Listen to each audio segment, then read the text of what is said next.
You're not going to try to be anti-racist unless you believe that racism is systemic.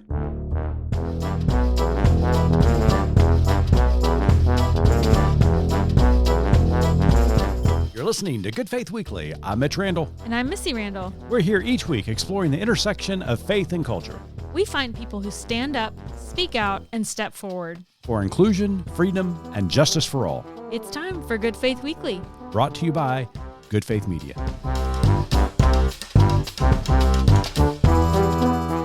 Welcome to Good Faith Weekly. On this episode, Missy and I are going to catch up, and we're going to talk a little bit about our 4th of July celebration over the weekend.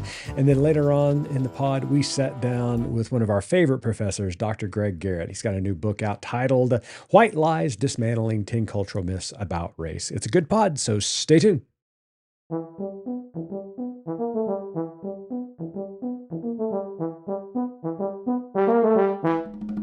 Hello there, Missy. Hey, how are you? I'm well, and you? Well, there is something that has been living rent-free in my head for a few weeks now, and I just think that if I don't say it out loud, it's never going to go away. All right, well, let's see how much that rent is. And again, this is so stupid. But here lately, you and I have been, road tripping just for various reasons. Yes. And so we've spent a lot of time on the highway, right? And I just have a little PSA Okay. to share with anyone who might own a trucking company. All right. So, if you own a trucking company and Yes. you're looking for branding, might I suggest that you not go with any sort of script? No script. No Okay. script writing. No script writing. You know Okay. what that is, right? Yes, I do. Like cursive. Yes. Because when you're driving alongside people at 70, 80 miles an hour, best trucking does not often read best trucking. What does it read, Missy? I'm just saying. Also, your tagline should not be guaranteed on-time arrival. I mean, there's any number of things that we could go with, but this just is something that I thought Okay. a couple weeks ago, and it just hasn't left my head. So there, I've gotten it out. Well- Don't do that. Well, as you can tell, I do most of the driving because somebody in the passenger seat got way too much time on their hands. That's right. Yeah, you gotta look at something. But yes, I wanted to laugh. But anyways, okay, so on to much heavier topics, Yes. I guess. So this past weekend, of course, was the 4th of July. It was. And America marked 250 years since we 250. declared independence. And so we're going to talk a little bit about that in the interview coming up with Greg Garrett. And we have a really fascinating discussion actually about it. But something we didn't talk directly about Mhm. that I kind of want to share with you and get your thoughts. Okay. Shoot. So we spent the July 4th weekend with family, super fun. And we went out to a concert, fireworks show and all that, as did many, many other people. Right. And one thing that just struck me and honestly just gave me the feeling of being wrapped up in the rough side of Velcro.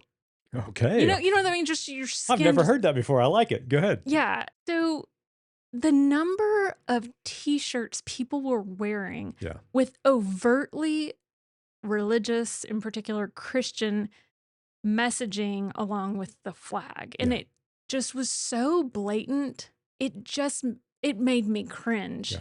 I'm not here to be an apologist for Southern Baptist at all ever, but what I remember from childhood growing up on July 4th Sunday, we would sing God Bless America. There was a flag in the sanctuary. I get that that's problematic. I would not advocate for doing that now. But as a child, that said something to me about basically in our faith tradition, we are asking God to watch over us, to, praying for a country, essentially. It Mhm. never felt to me like Christian nationalism, even though I know it was. It seems to have taken on a whole new iteration, a whole new expression.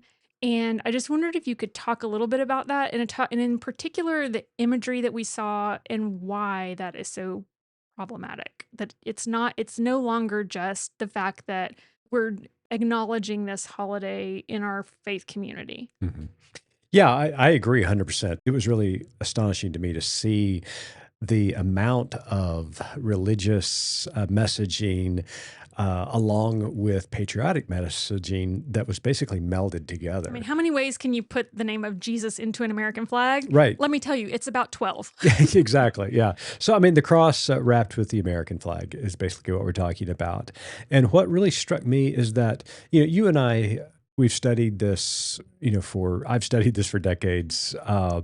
When we witness and when I talk about January 6th, 2021, we talk about the imagery at the Capitol and the religious imagery of what transpired that day. And it's really problematic. But some reason you kind of think, well, maybe that's a one-off or that's a group of, radicals Mhm. that stormed the Capitol. But the reality is that's more mainstream than I ever imagined because it was front and center at this event that you're talking about. And to just give a little more context, this was not like a city event or anything. This was a ticketed event with mostly very affluent folks in attendance. So it just seems so impactful. And I'm not going to say I felt unsafe. That's not true. No. But here lately, over the last couple of years, when I find myself in these situations, I do feel more vulnerable. Yeah. And I try to sit with that and understand that the privilege I have because I'm just now in 2026 feeling quote unquote vulnerable Hmm. and uncertain in situations is, again, highly privileged. There's no excuse for it, but it is what it is. But something that Greg talks about in his book that we're about to talk to him about is the importance of imagery and how I grew up with the thinking of, for example, why is the Confederate flag such a problem? It's just a thing. Right. Why is it so offensive? I think Greg does a great job of unpacking Sure. that within the book, but I think it also just snowballs down into these images that we're talking about right now. Yeah. No, yeah, I think you're exactly right. And there's so many problems associated with what we saw on July 4th that evening.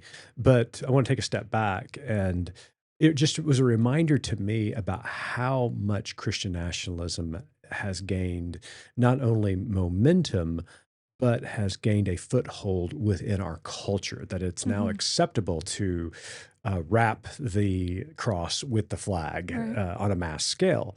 You mentioned about your upbringing, and I do remember going to church and singing a patriotic song, whether that was "God Bless America" or something like that. And of But it was course, a it was a patriotic patriotic, song. yeah. But now you see, full blown, red, white, and blue, Spectacles. spectacles on the 4th of July. And so there has been this dismantling of the wall of separation between church and state. And a lot of times when we talk about that, we talk about religion's influence upon the state. We don't talk about the state's influence upon religion.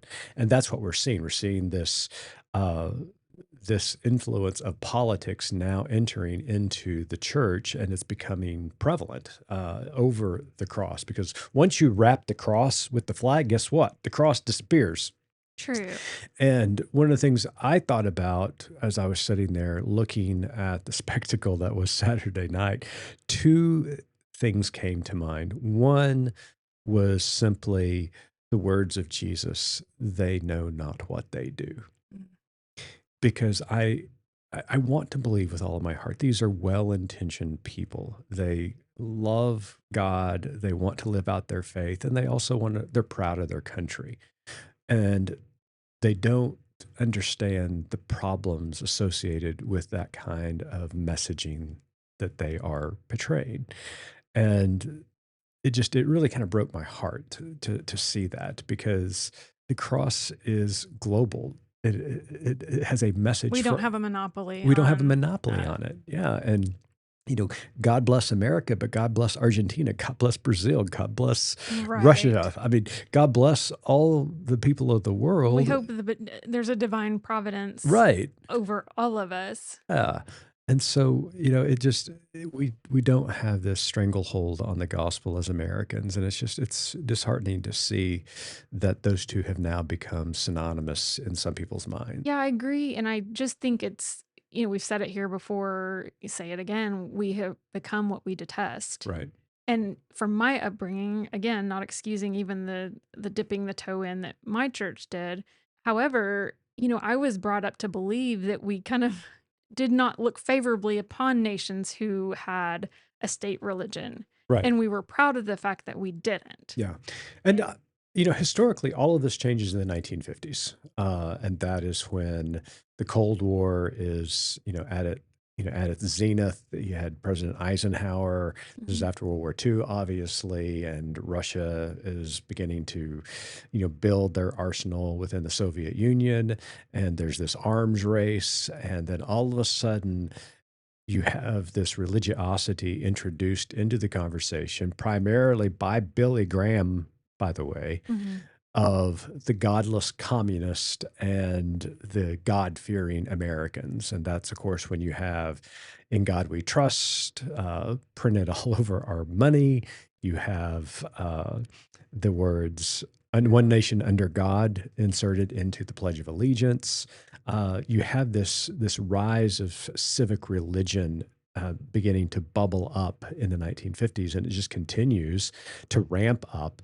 And this is the logical conclusion when you meld those two together and when it becomes Christian nationalism as we now know it. And the sad thing is, I think for, like you said, the general population may not get what that imagery is meaning, but there's just a whole group and an undercurrent of people who have grasped on because it's a power grab and it's a way to gain power and influence. And so it's just, again, we talk about it in the interview with Greg. Mhm. Irony is lost Yeah. sometimes on many of us. And he addresses that more again in the interview when we start to talk about the 250th anniversary. But this was just one point that we really didn't address specifically that I wanted you and I hadn't even unpacked. And so I wanted to talk a little bit about it today. Yeah.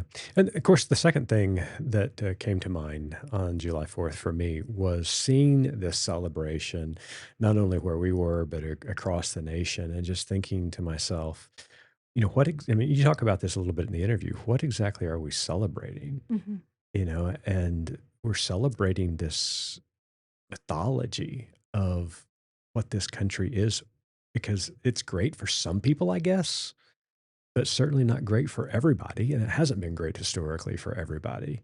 And so, we talked about this country, it began with an idea. And that idea has evolved over time. And sometimes we've tried to better ourselves as a country, as a people. But anytime we do that, there's always this pendulum swing backwards. And right now we are suffering from a huge pendulum swing backwards, regressing in our upward mobility. We're actually down spiraling. Yeah, and with all of the pendulum swinging Yeah. and down spiraling that you referred to, like I've said several times on this podcast, I feel like there's so many fires and I'm sitting here with a squirt bottle, and Right. it just sometimes does feel helpless. And, I'm going to share a story during the interview about um, a family that just weighed so heavy on my heart on July 4th. It just goes to show that, like you said, America is an idea, and if we're not striving to make that better for everyone, then what are we doing? Yeah, absolutely. So, yeah, I mean, it's a fascinating conversation that we have with Greg Garrett this week. And, on the heels of the 250th anniversary, I think it's certainly apropos for us to be talking about that this week. Absolutely. I always enjoy talking to the Professor Garrett. He has so much great insight. Yeah. And he likes quoting you too a lot. Apparently, I mean, I like anybody who quotes me. That's exactly right. So, Missy and I will be right back with Greg Garrett. White Lies, Dismantling 10 Cultural Myths About Race is his new book. Sermons delivered by world-class orators have altered the course of history. From Jesus' Sermon on the Mount to Martin Luther King Jr.'s I Have a Dream, great sermons have shaped the lives of the faithful and inspired the world to reach greater heights. Good Faith Media's Preaching to Inspire initiative recognizes the significant impact great preaching offers the world. We offer Books on Preaching, a 12-volume commentary for the Revised Common Lectionary, and free, high-quality, weekly video sermons from some of the country's most amazing preachers. Learn more at goodfaithmedia.org.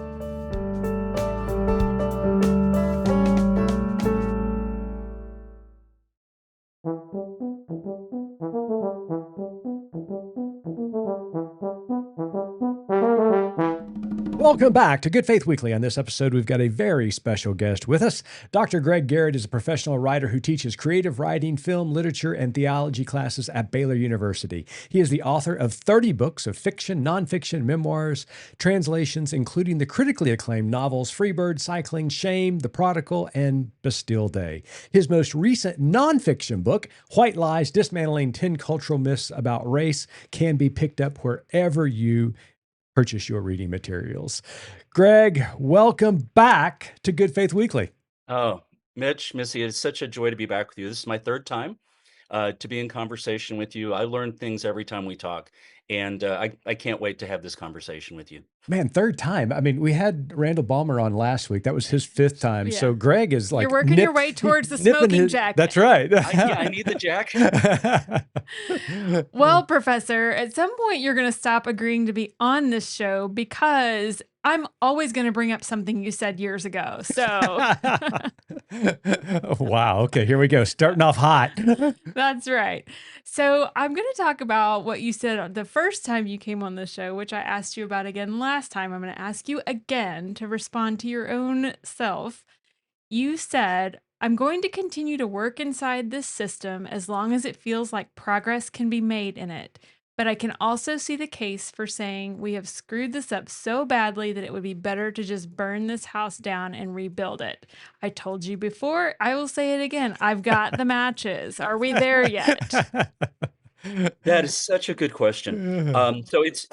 I forget whether we talked in March or January. I remember that I was in Colorado last time we were visiting.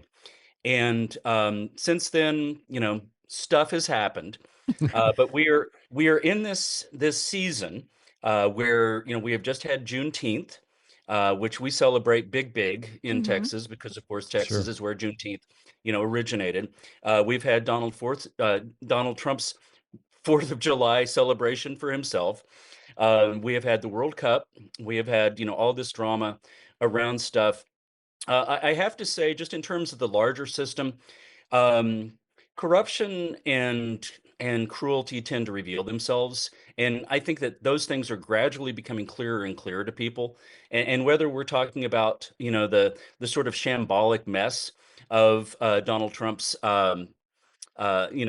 celebration for himself, or just the Southern Baptist Convention revealing how really they hate everybody who is not a white guy.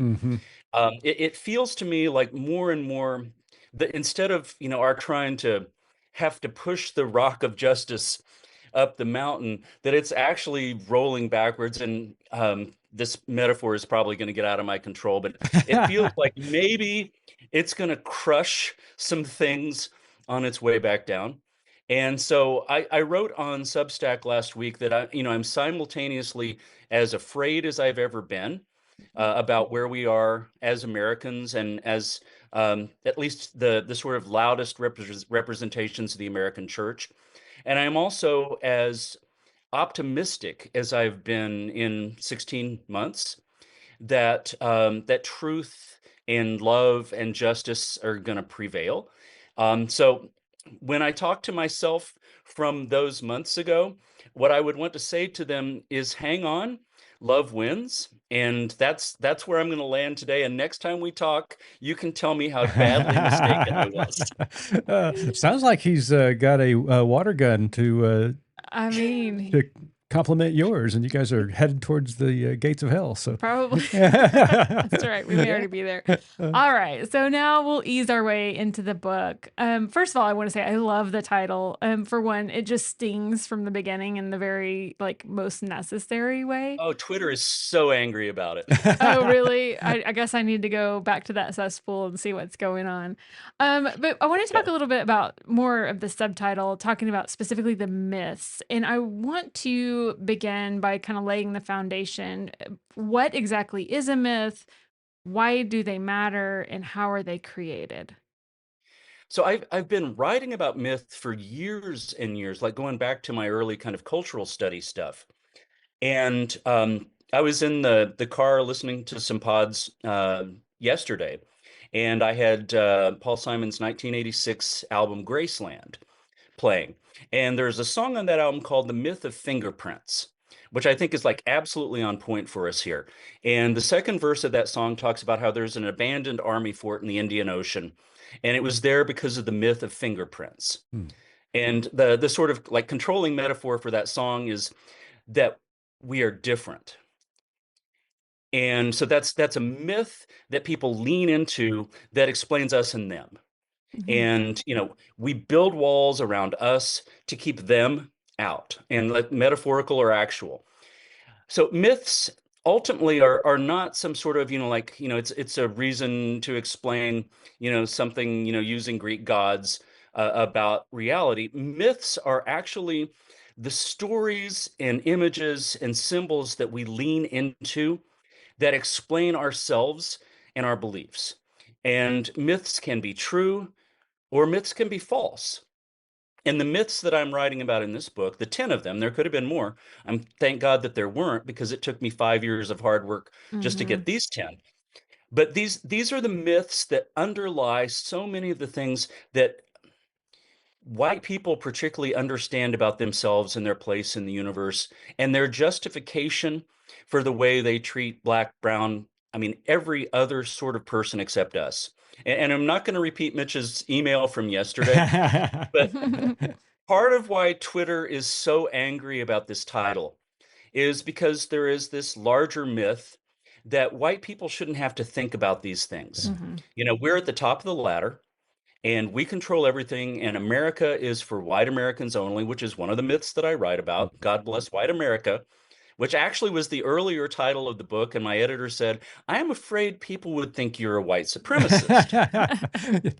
It's a line that's repeated several times in Spike Lee's Black Klansman. Mhm. Mhm. But it's at the heart of this idea, and ultimately all of these things about what sort of human beings Black people are, or even if they are human beings, are in service of the larger myth of who's in control.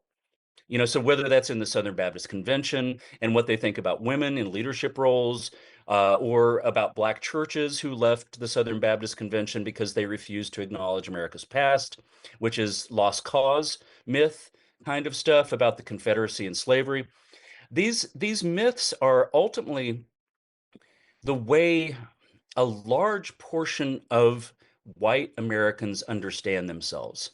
And painfully, it's sometimes the way that Black Americans understand themselves. So at the beginning of James Baldwin's letter to his nephew, James, he talks about his stepfather, James Baldwin's stepfather, whose life was destroyed, he said, because he believed the stories that white people told about him. Mhm. Mhm. And so these myths are damaging to the people that they're weaponized against, but just from a spiritual standpoint, they're also damaging to people who weaponize them. So another thing that Baldwin says is, anytime people are cruel to other people, they're cruel to themselves, which is actually something my mom told me when I used to Mhm. make fun of my little brother. Um, and she was right. So the myth making process is often a conscious process, Mhm. because what I tried to describe in the book is that, 500 years ago, when white Europeans started keeping people of African descent and saying, you're going to be our slaves forever, you've got to have a justification Yeah. for that. Mhm. And so there's a consciousness and there's also an unconsciousness, which is what may be the most important thing about this book, because I feel like what I wanted to do was to hold these things up to the light. And, so Megyn Kelly said this horrible thing about Haitian immigrants, Haitian refugees last week, which was just straight up, they're not like us. They diminish our culture and our civilization. I mean, like a multitude Mhm. of the myths that I write about. Like, she is leaning hard into this. But I believe that there are people out there that if you hold these things up to the light, they would go, oh, that's horrible. Yeah. Right. I don't want to follow that myth anymore. Right. So it was really powerful, I think, for me to look at this book and see all of these things just listed out, just like boom, boom, boom, one after the other, and kind of realizing, growing up in the community that I did, full of loving and well intentioned, air quotes, folks, Yeah. And seeing how every one of these things wove its way into the water I swam in, and having heard so many of the things that you list there. So anyway, it was really powerful, I think, just to see that in black and white on the page. Here are 10 things, and saying, "Oh, I know all of these things." Yeah, It's and helpful.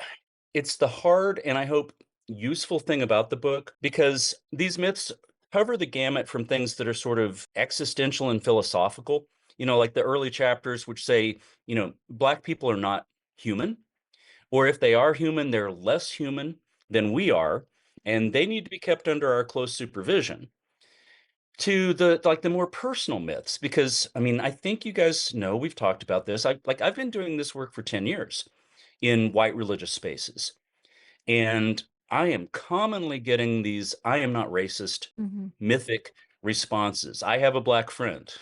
Right. I was raised by a black nanny, and all of this, of course, transfers across all of the different kinds of marginalized people. So, like if somebody says to you, well, I sat next to a trans person on the plane, and obviously I'm not a bigot. So these are everything from the water we swim in to the excuses we make for ourselves not to act. So I'm not personally racist because, as Jamar Tisby would say, I acknowledge that there is racism. So like I mean, stage one, very low level thing, Right. but I acknowledge that there is racism and therefore I can just sort of step out of the question. And even toward the end of the book, when I talk about the myth of post-racial America, which is again another excuse for people who look like us to say, well, Barack Obama got elected president. Mhm. But as some historians would say, this whole racial tolerance thing is a pendulum. And so we elect our first black president, and then we elect Donald Trump, and we elect him twice. Yeah. And the viciousness and the things that used to not be said out loud, like if Megyn Kelly had said the things that she said on her podcast 15 years ago, Mhm. she would have been destroyed. Absolutely. Like it would have been the end of her career. And now politicians and podcasters, I mean, like all the quiet parts are being said out loud, and white supremacists in khakis are marching through Washington, Right. D.C. And I loved that so much. It was so hot, and they were wearing masks because they're cowards. And I'll try and be as biologically sensitive as I can, but they were sweating a lot. Uh-huh. They were sweating a Yeah, lot, and I have worn khakis in hot spaces, and they didn't. I mean, Mm-mm. thankfully, they looked ridiculous. And they it did. comes back to this, the cruelty and the absurdity and the shambolic nature of all of this.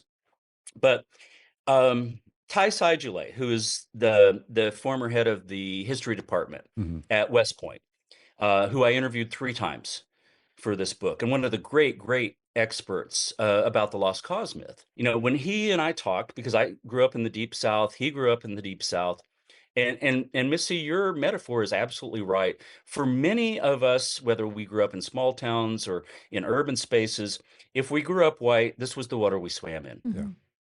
But I want people to identify these things and to either claim them or reject them.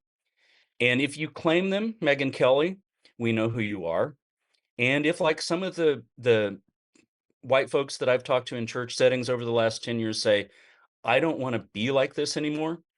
I have a dear friend, Ella Pritchard, who is in her 80s, a great benefactress of Baylor University.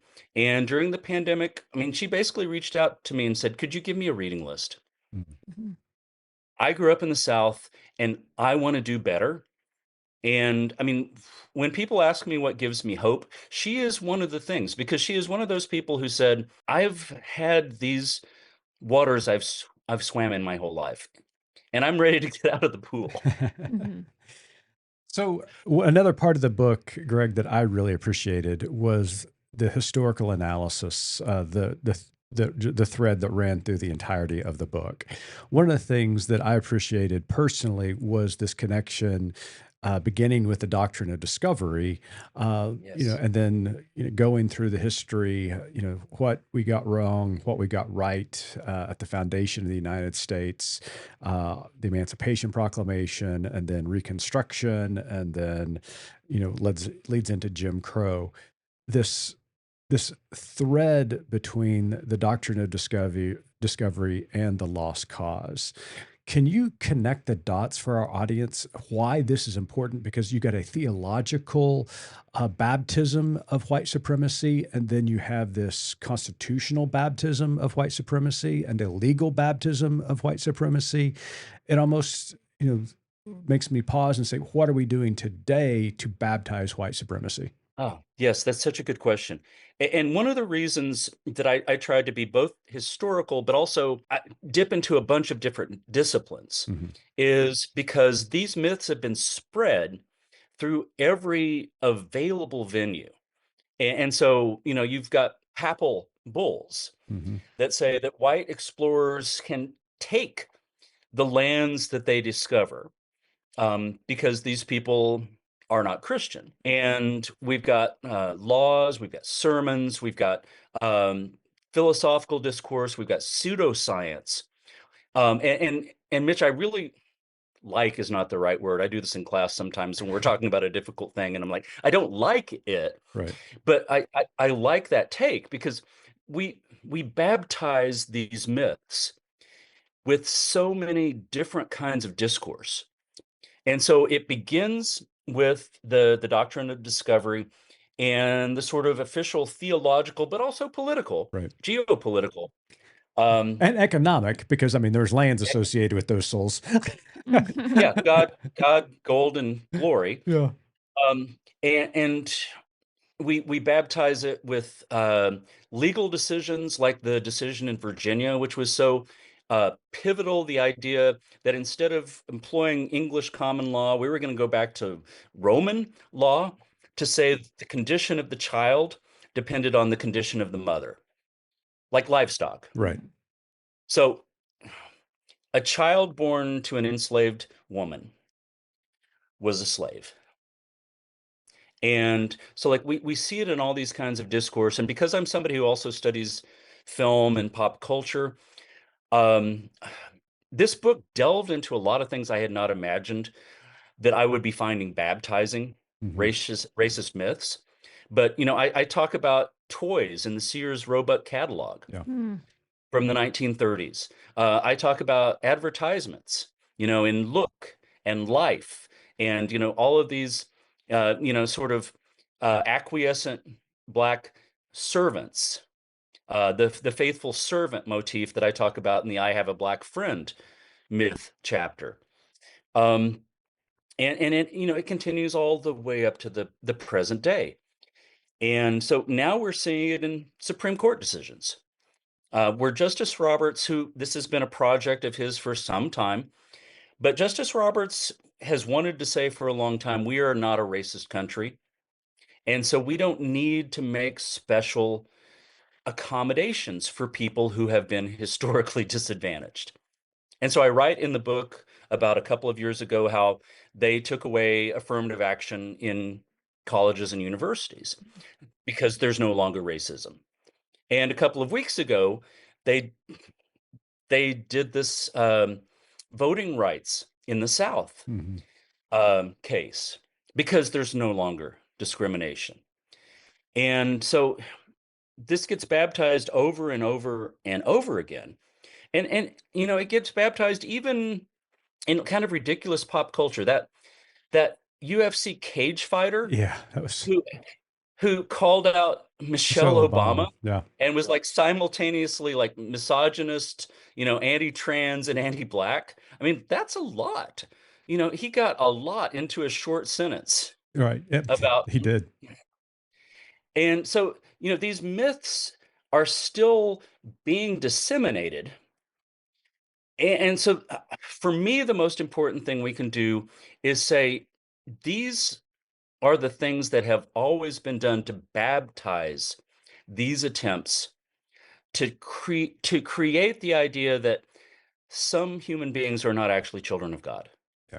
Do you think, Greg, I mean, the way you characterized that a moment ago, especially when you brought up Roberts, that, to me, when I read the opinions of Roberts, the court recently, and I hear comments made by preachers and politicians and just everyday Joes Yeah. that are espousing white supremacy language, even if they may not understand it or know it, one of the things that kind of keeps revolving for me is there's an identification of, okay, the country may have been racist at one time. I mean, it's hard to get around slavery, and it's hard to get And around yet, genocide of native peoples.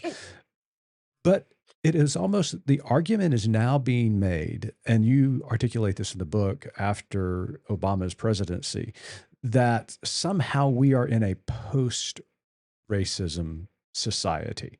That while my forefathers and mothers may have been racist, I'm still not confident of that. I certainly am not racist. And the yeah. onus, the focus is on, I certainly can't be. So there's no distinguishing that this generation could be racist because, and they make this argument. Is that just an attempt to make ourselves look better, or just really a complete ignorance or misunderstanding of what especially systemic racism is and the ingrained racism, as Missy was talking about, within our culture? I think there's a lot of things there, and I'm going to try and draw them together. There's racism, and you're saying that I'm not racist. And then, as our friend Jamar Tisby would say, there's being Mhm. anti-racist. And you're not going to try to be anti-racist unless you believe that racism is systemic. And so let me like go granular. I mean, most of our listeners are going to understand this theologically. But for Protestant Christians, especially American evangelical Christians, it is difficult to talk with them about systemic evil because if you have a personal relationship with Jesus Christ, I mean, that is what matters. Right. And, individual evil is the lingua franca. It's the way we talk about what's wrong with the world. The world is fallen, but I can be in a right relationship with Jesus Christ. And it is a terrible theological understanding of sin because sin is individual, to be sure, but it's also social and systemic. And if you deny the upper levels of that, then what you're simply saying is I'm not personally a racist, and therefore I don't have to be anti-racist. I Jesus and I are good, and I'm going to go to heaven in about 7 minutes, and I don't have to worry about this stuff. Yeah. And it is not probably surprising that most of the spaces where I've talked about racism over the last 10 years, I have been in a Southern Baptist church one time. One time. I've been in progressive Baptist churches, I've been in Methodist churches, Presbyterian churches, a whole lot of Episcopal churches. I've talked to a lot of Episcopal dioceses, even ones like Mississippi that are, straight up just like we are all white clergy. I'm learning something as I'm talking about this right now. But I think if we don't acknowledge our individual relationship with God is not part of a larger systemic thing, if we don't understand, as plenty of our evangelical friends, it's like, I don't have to love my neighbor if it's not my next door neighbor. Mm. And the second thing that Jamar Tisby talks about in terms of a kind of 3-point project of anti-racism is relationship. And, there's the chapter in my book, I Have a Black Friend. Yeah. Mhm. And Jamar actually asked the question, does your black friend know There he's you your go. black friend? Right. Right. Or does he just like serve you orange chicken at Panda Express? Right. Hmm. Right? So I had been teaching black writers and black filmmakers for many, many years. But 10 years ago, I started developing relationships with black pastors and priests and theologians. And I will tell you, and have probably told you in the past, but our listeners may not remember this. The great Black liberation theologian Kelly Brown Douglas. Yeah. Um, she and I, like, we wrestled a relationship into place. And like she did not want to be my friend. And this is a thing that white people need to understand. Like people of color are so tired. Mhm. The crime has been committed against me, but I also have to prosecute it. Right. Mhm. That's not right. But after a couple of years of Kelly and I doing this dance where she began to realize she could trust me. She told me about having the talk with her son Desmond. And I think you guys remember this. Missy, I Yeah. see Right. you nodding. But in our houses, when I was a teenager in Oklahoma, the talk that my mom almost had with me was about the birds and the bees. Right. I love that almost. And the talk that Black mothers have to have with their children is about how they come home alive Right. at the end of the day. And like you can see, like I am still so emotional about this. But relationship is one of the antidotes to the horrible and hate-filled myths. When you know somebody and you love somebody, even if you've had information, like I kind of cognitively knew this stuff, but when Kelly told me that, I was like, oh, this is what this person who I love and admire lives with every time her son walks out the door. Mhm. So we could talk up Jamar over and over in this Yeah, broadcast. yeah. He's been one of my great, great teachers. But I think one of the things that is at the heart of all of these myths, including segregation, which is one of the myths, which is basically we're going to push people away from us. We're going to build those walls we talked Right. about. I don't want trans people inside my walls, and I don't want brown people or black people inside my walls. I don't want immigrants inside my walls. When you build those walls and you refuse to know the humanity of Mhm. these people, it's impossible really to have this sort of empathy that makes you want to act. Mhm. And because you've had these conversations, but there's a crisis of empathy in the loudest form of American Christianity. Yeah. And, I just keep coming back to Jesus looked at the crowds and he had compassion upon them. I mean, like I hold that in my head as a mantra. I'm going to stop you there because this leads perfectly into what I want to talk about next. I love working things out in real time when we're recording, and I also am terrified of it. So I'm going to work out some things with you, and if you don't mind being my therapist here for a minute. No, bring it. So last weekend, our country commemorated the 250th anniversary of our independence, and it just brought up such a range of conflicting emotions for me. And I want to talk about, you brought up the situation with Megyn Kelly and her comments that she'd made, not too long before that about the Haitians saying, in part, we know our country's better than yours. That's because we filled it with our work ethic and our culture and our values. You being here only dilutes it for us. Yes. And we don't want you. We don't care if you're offended. Go home. And so that happened. Additionally, we saw the videos of, you mentioned the men in khakis, sweating in khakis. With the sweaty butts. I mean, let's just Right. Right. And so also the very, powerful images on the train of the woman, Bernita Boulding, who oh, was sitting on the metro, surrounded by the idiots. I'll just call it what it is. But then there was yeah. another story that I read on the morning of July 4th that just hung with me and I can't get over it. And I apologize, I'm not exactly sure how to pronounce the names, but there was a family, Johanna Pineda, Richard Perea, and their son Richie, who entered the US on humanitarian parole in 2022, followed the rules, had jobs, lived in Nashville, worked for Amazon, did all of the things they were supposed to do. They were told in June they had two choices. They could go to a detention facility or self-deport. They had until August 15th, supposedly, to leave. However, they were required to do weekly check-ins and wear ankle monitors. Well, at their very next check-in, they said, nope, you're leaving today. So they sent them to Venezuela. And on June 24th, her husband, Richard, was killed when the hotel that they had housed him in collapsed.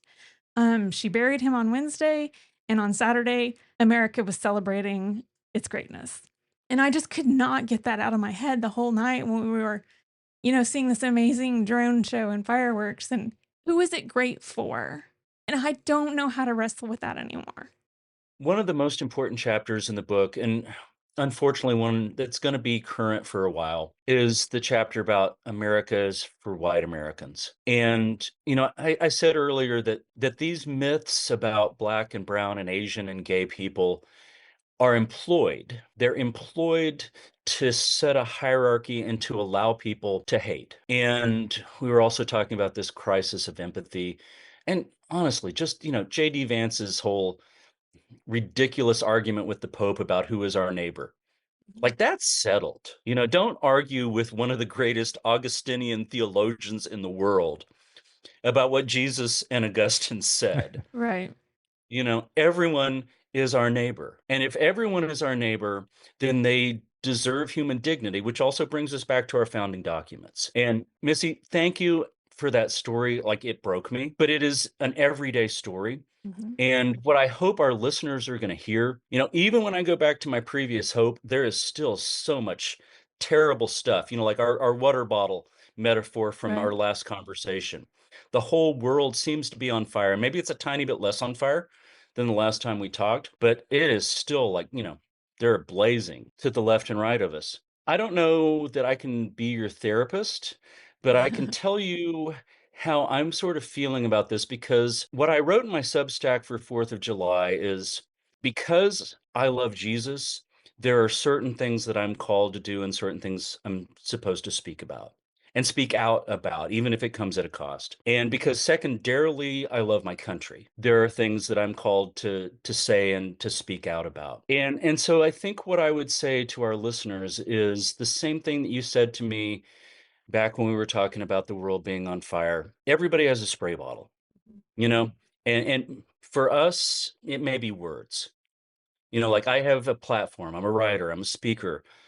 I'm going to try and go out there every day and call out what I see going wrong and encourage what Lincoln would call our better angels to fly in hard. And I think it's also, there are so many of us who felt like, how can I celebrate this country at this moment? And that's the thing I talked about early on in the book. Jefferson didn't include everybody Right.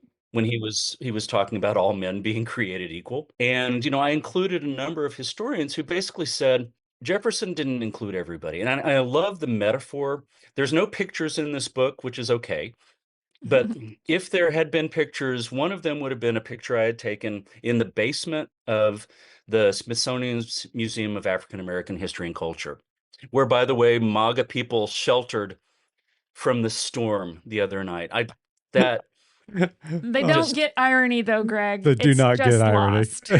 no, but That's the they real are lost cause. post-ironic. But there was something in there for me. So there's a statue of Jefferson, like a bronze statue of Jefferson, like it's sort of a typical, like, hey, here, founding father. But the thing that's different about it is that there is a backdrop to it, which is like 600 boxes, each of which represents a human being that during his lifetime Jefferson enslaved. And what these historians that I referred to in the early chapters of the book said is Jefferson didn't include everybody, but that promise was so powerful. And I can understand why so many white Christian nationalists want to say that we're not a creedal country, we're a country of blood and soil. Because if we're a creedal country, we have to continue trying to live into the best angels of our nature. We have to keep trying to expand that freedom and justice for all. Mitch, we were talking about this just the other day, and he was saying it kind of to what you're saying. The problem is we've stopped thinking of it as an idea and started thinking of it as a place. And like you said, obviously Jefferson didn't include necessarily all men, but the promise of it was there. The thing we strive towards is there. And I kept, and going back to my July 4th experience and what, you brought up in the book, the saying, until all of us are free, none of us is free. And I kept thinking that night, and I know this sounds trite, but until all of us can celebrate, none of us can celebrate. And that's just kind of where I landed on it.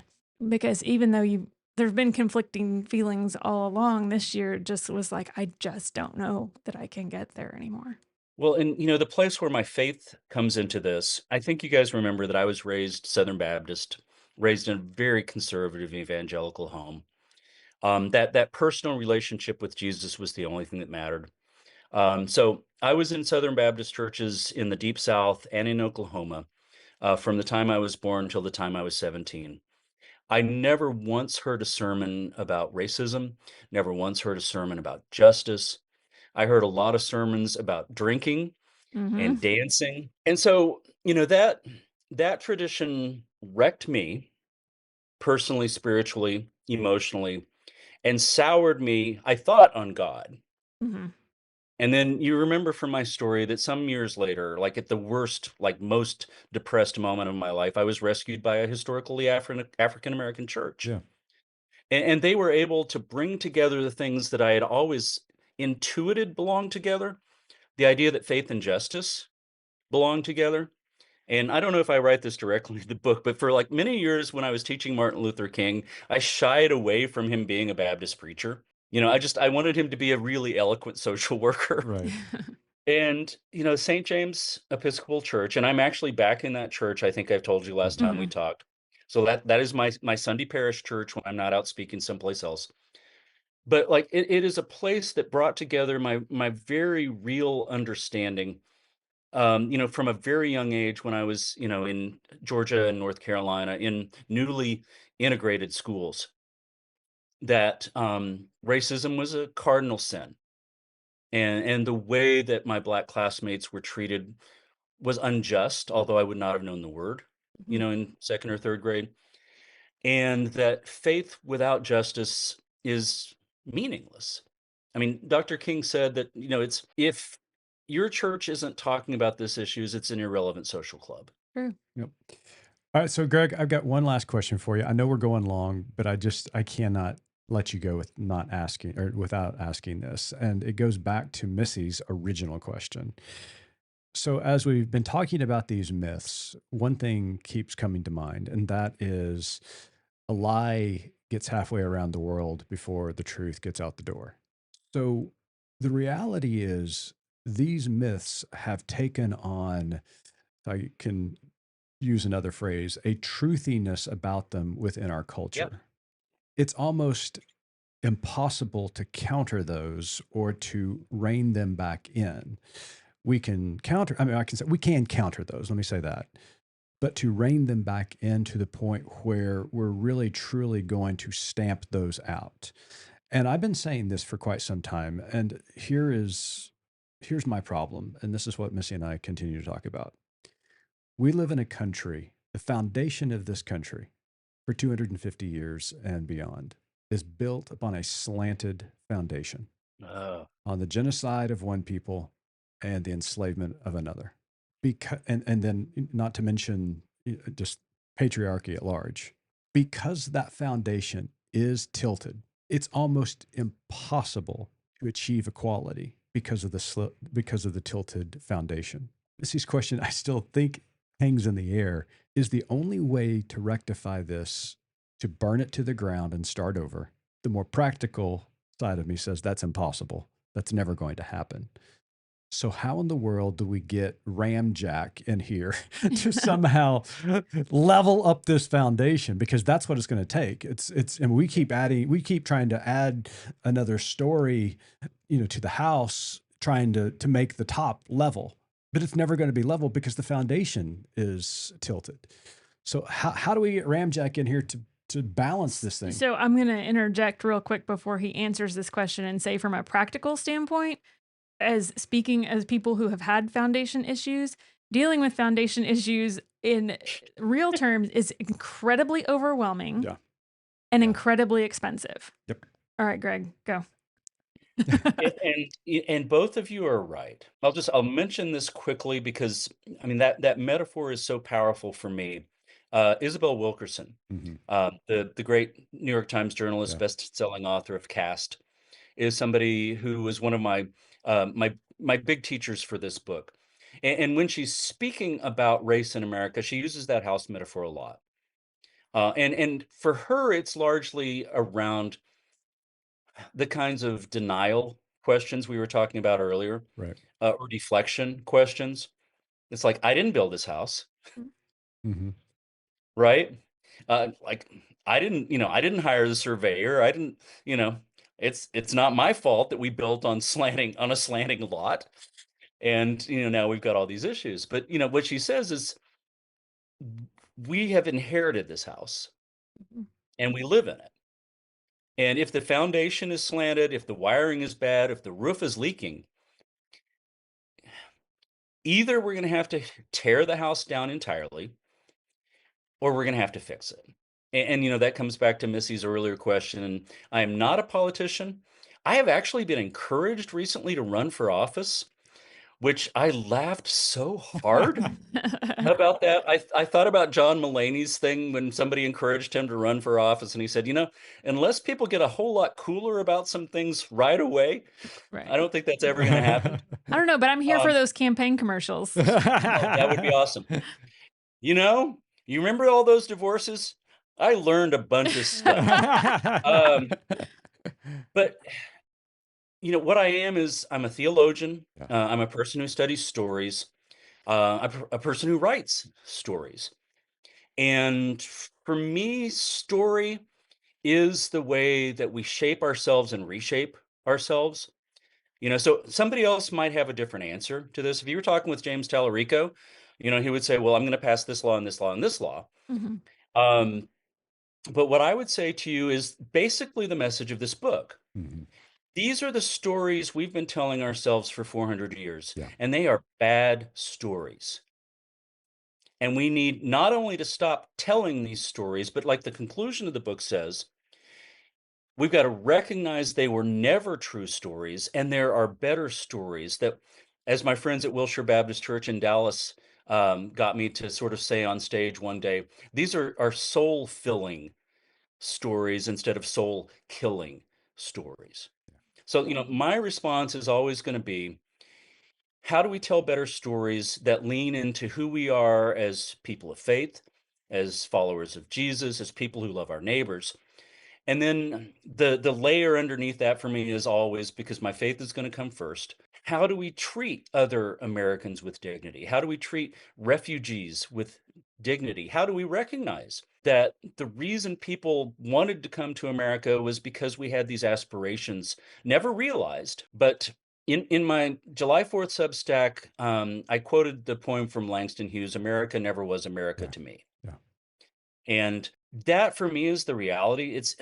There has never been a moment when people were judged by the content of their character, despite the fact that Republicans quote that line Right. at every Martin Luther King holiday. It's aspirational. Yeah. And in the same way that Maya Angelou told me years ago, I am trying to be a Christian. I think it would be also fair for us to say, I am trying to build an America that is the actual America that we dream of. Yeah. And it is not a sprint, as you well know. Yeah. And so we pray for guidance, and we pray for determination, and we go to therapy, and Yeah. we get up in the morning, and Missy, we fill up our water bottles, and we go out and we try and do better. Absolutely.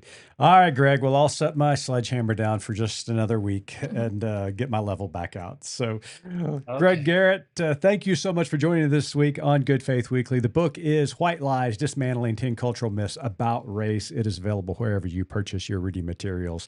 Greg, before we let you go, we got one last question for you. Missy has the honor of asking it, so take it away.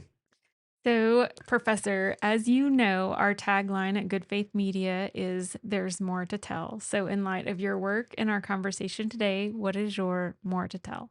All right. So this is almost always my more to tell, because I'm also a preacher.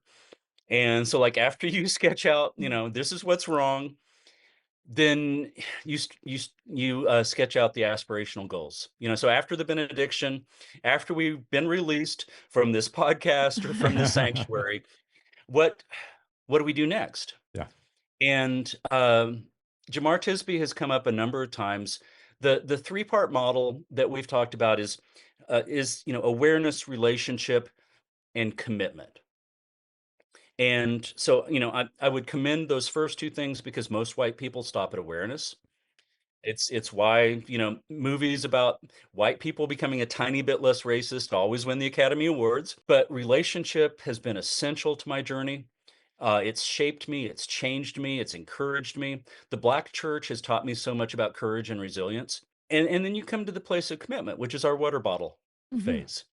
So what are the resources I have? What are the gifts that I have? So I have a particular platform. I don't have financial resources, but I'm really good with words and I can talk to people and I can analyze stories.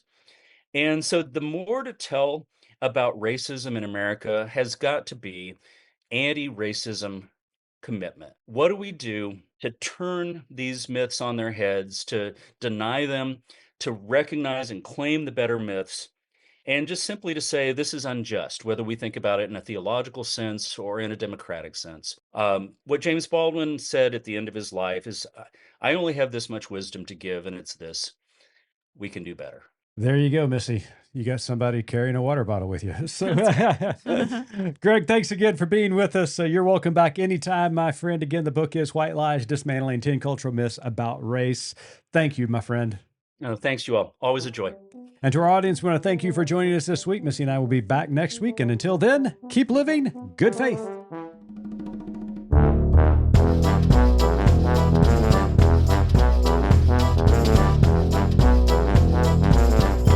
You've been listening to Good Faith Weekly, hosted by Mitch and Missy Randall. This weekly podcast from Good Faith Media discusses matters of faith and culture. Subscribe wherever you get your podcast and give us a like and a glowing review.